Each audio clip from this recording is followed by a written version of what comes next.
peristiwa yang terjadi pada tanggal 3 Maret. Berikut diantaranya. Kudeta dengan nasi Padang, Sumatera Barat, tahun 1947.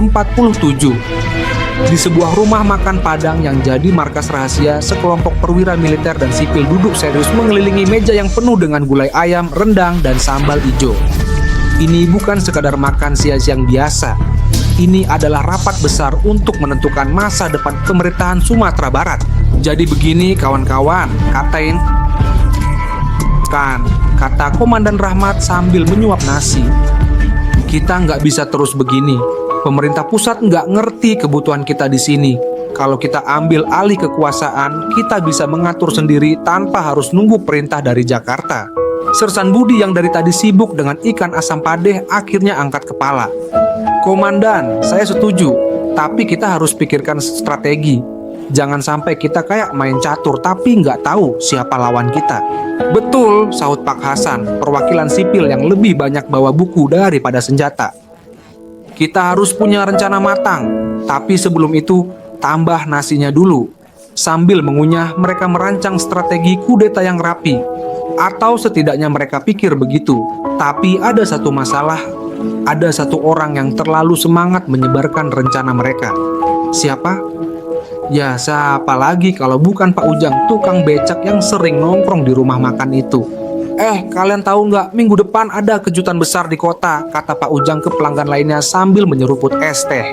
Pemerintahan bakal dirombak total. Wah, bakal heboh ini. Keesokan harinya, kabar itu sudah sampai ke telinga pemerintah pusat. Dalam waktu singkat, pasukan dari Jakarta turun ke Sumatera Barat. Kudeta yang baru mulai berkembang langsung dikandaskan.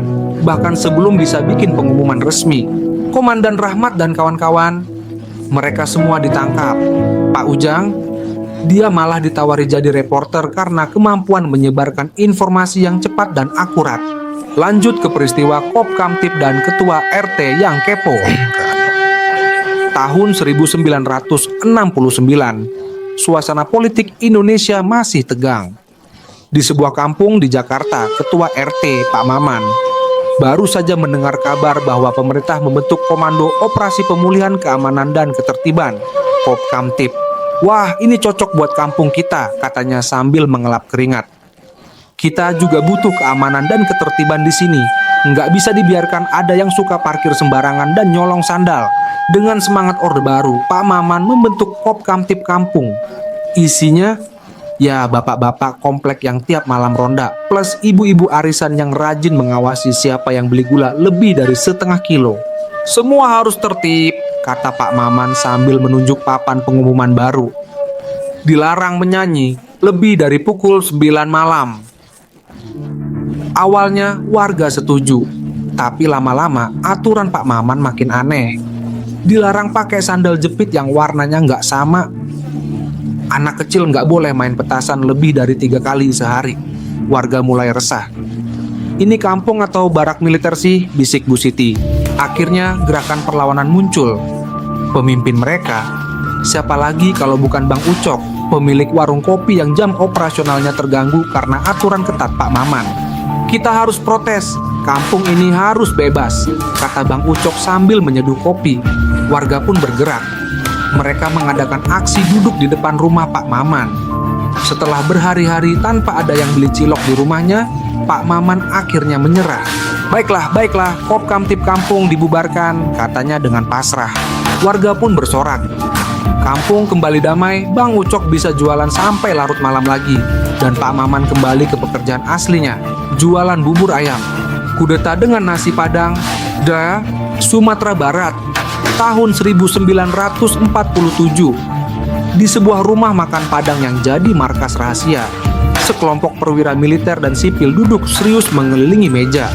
Tapi jangan bayangkan meja ini penuh peta strategi atau dokumen-dokumen penting. Tidak. Meja ini penuh dengan gulai ayam, rendang, dan sambal ijo.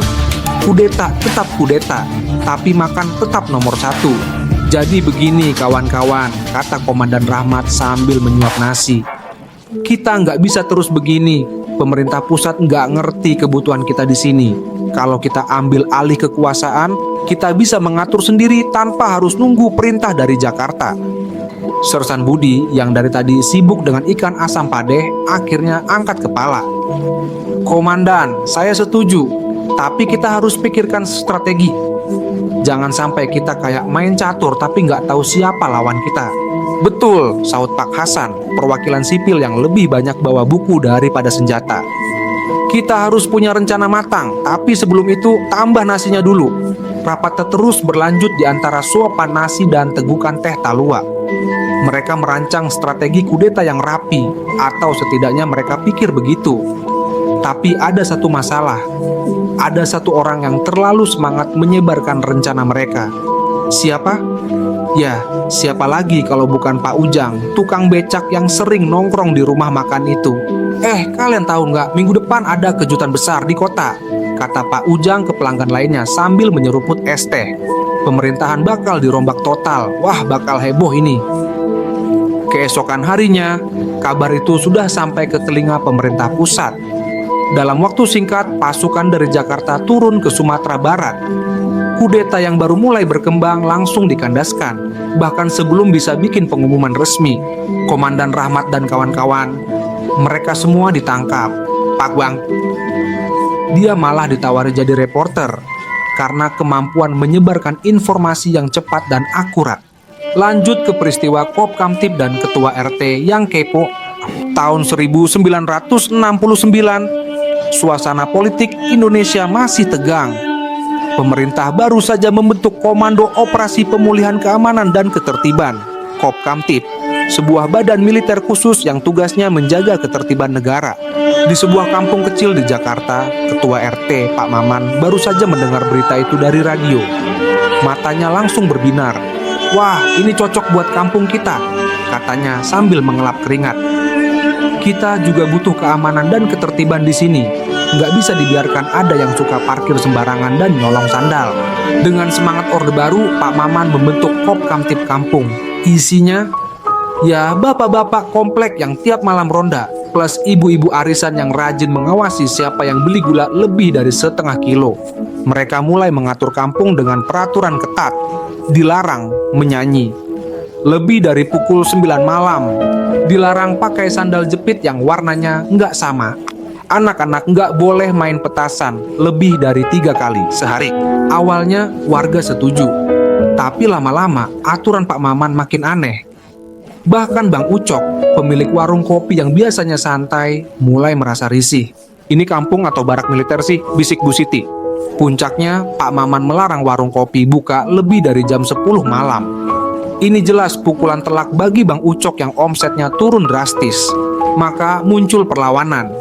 Bang Ucok mengorganisir warga untuk aksi duduk damai di depan rumah Pak Maman.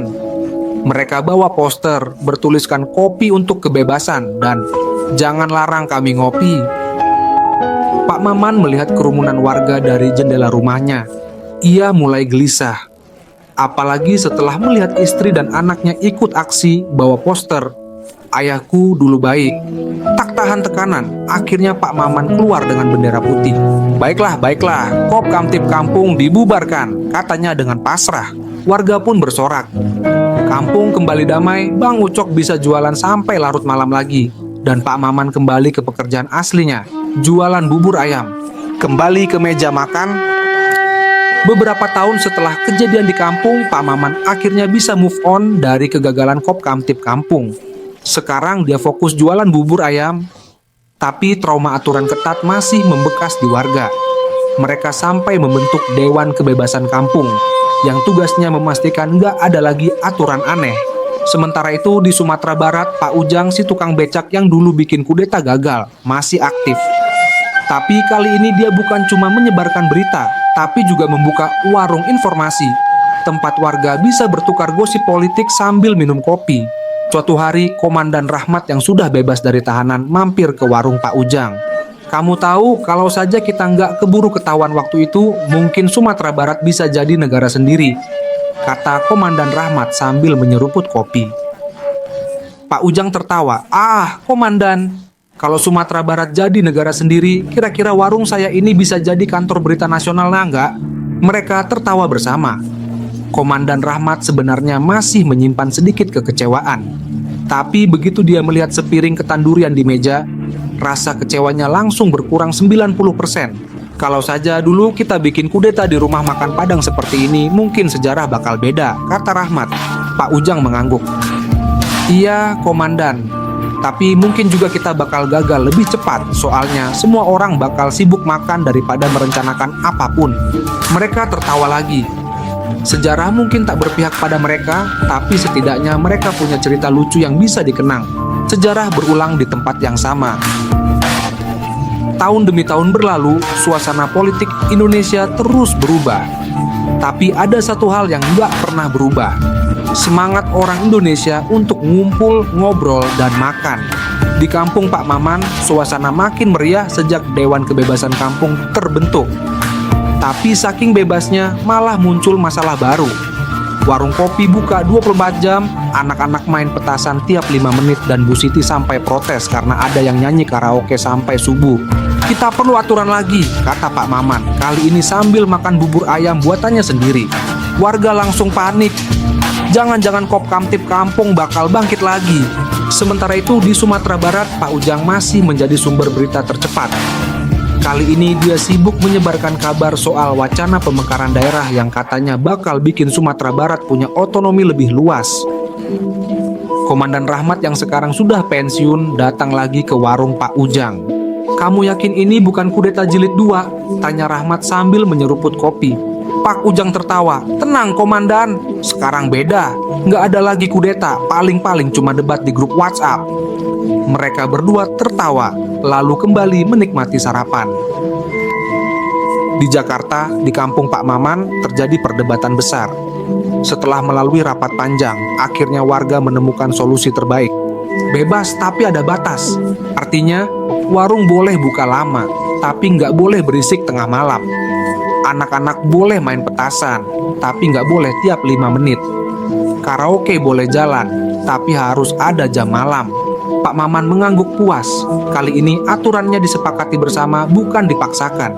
Sejarah mungkin memang berulang, tapi kali ini dengan cara yang lebih baik. Tamat.